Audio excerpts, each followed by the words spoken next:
Hello and welcome. This is Kevin, also known as AWOL. And today we're working with this pattern. This was 28776, but it's been altered. That original pattern was a two-color pattern where it sort of is like diamond sizes keep changing, and we had fun with this with the variegated colors. It was sort of interesting, but with the variegated colors, what I did was I tried to make it appear like the two are just kind of constantly in rotation with each other. And that sparked an idea in me that if we did this with solid colors, it could be very different. Now, one of the problems that we had when doing it with the variegated floss was the variegated floss is shorter than my usual stuff. So I decided I would also, while doing this one, experiment with a couple different things. One is that red that's in this is regular floss for my regular supplier. And the orange is a fluorescent floss that kind of comes from somewhere else. And I just kind of wanted to, because we ran into where they were running out of the size in the previous version of this, I wanted to kind of see how this would play out, because I often say that my pattern is designed so that I don't have to worry about running out of string, right? And this pattern in particular really had put that to the test. So as a result of this, my findings are my regular string was fine, nice long tassel. The fluorescent string, not as good. It got longer than what the variegated floss was, but still a bit shorter. So at the end of the day, yes, my template works with my string.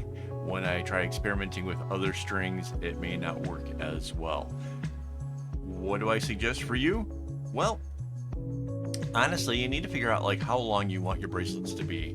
Set yourself up with a template to be like that, and then figure out where you need to cut your string. Now, I cut my string in thirds, 1/3 of a whole skein, and that seems to really work well for me.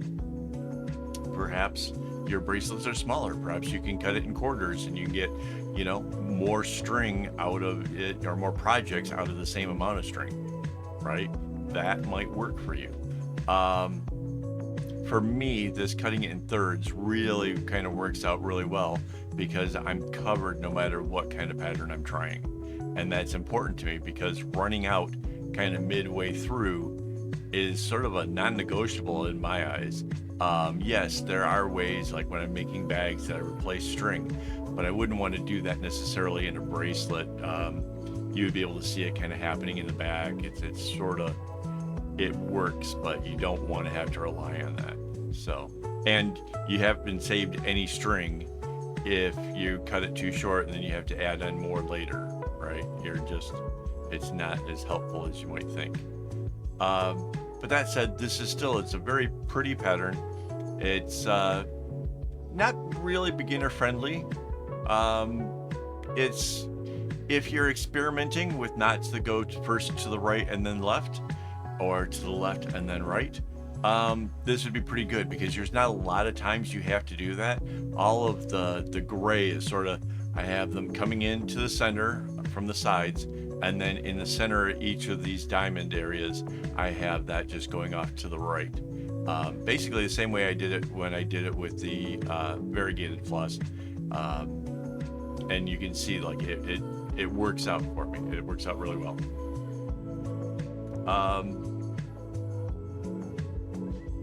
And it was kind of quick. This took me about an hour to make. I kind of knew that would be about right. Again, we've done this before, just the only real difference is with the colors. So, yeah. And I really liked this one better, a lot better than the variegated one. Because the way that they always overlap, to me, it looks like how they display like DNA. They seem to like come around each other in that sort of a way, which I really absolutely love that in this pattern. I really think that's pretty cool. In fact, it might be cool to just do the smaller bit and run it down the middle and just like always have the smaller diamond. Actually, I might even try that just as a something to do different, you know. But yeah, we'll see.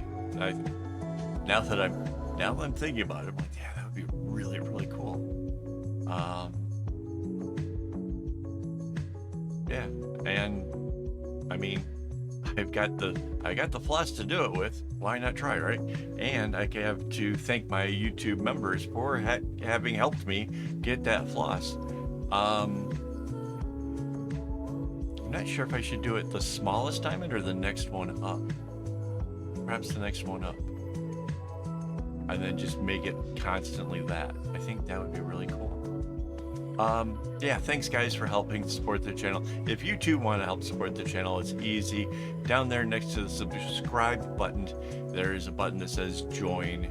It's $4 a month. The proceeds help me to have floss and equipment for recording, and all the stuff that you see around here has been because great people wanted to see this channel succeed, and I can't thank you guys enough. Thank you so much. Yeah, I was spending the day trying to think, what am I gonna work on next? And yeah, I kind of like the idea where I might have found something.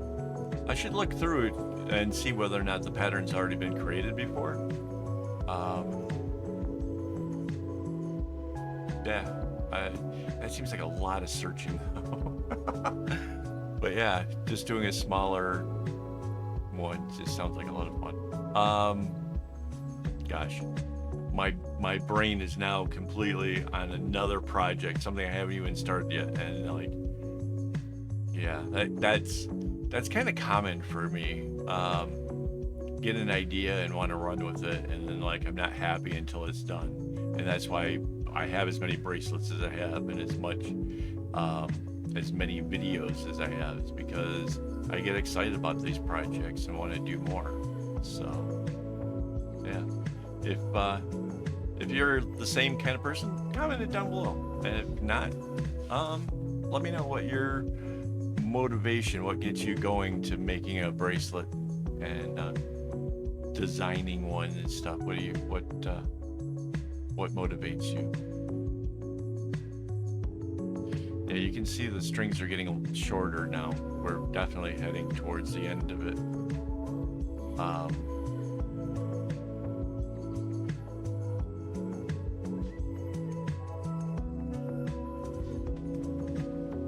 Yeah, I can't think of anything else I can really tell you. It's a good looking bracelet. I mean, I could see myself wearing it, honestly. I love the contrast of all three colors. I like the pattern itself. Even the back of it is pretty interesting looking. Fairly exciting. Yeah, that's about it, guys. We're almost the end of the video. Thank you for watching this long. If you have watched all the way through, be sure to hit that like button. It will help me to get this video out to more people, and that would be awesome. And then, yeah, I maybe share it with some friends, you know? I don't know. It's just, anyways, I just thank you for being here. And as always, don't get your strings in a bunch.